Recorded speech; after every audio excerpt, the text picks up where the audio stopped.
মনে রাখতে হবে তুমি একজন সুন্দর ছেলে। ছেলেরা যখন মেয়েদের পিছে দৌড়ায় দুইটা জিনিস হয়, হয় হিরো হয় নাহলে ভিলেন হয়। তুমি কি হইতে চাও? হিরো। ভিলেন হইতে চাইলে কি হবে জানো? পিছে পিছে দৌড়াবা, ওই যে পুলিশ এসপি সে ধরে নিয়ে আবার একটু পেদানি দিবে, মেয়েকেও পাবা না, মাইরও খাবা। ভাই ভালোই তো বাসছিলে, তুই কি দোষ করলা, তাই না?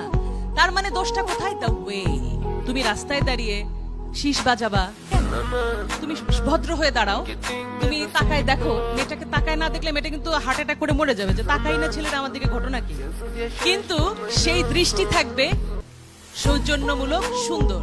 সুতরাং ছেলে এবং মেয়ে মিলে সুন্দর পৃথিবী গড়তে হলে তোমাদের জানতে হবে ছেলে অনেক ভালো, মেয়েরা অনেক ভালো।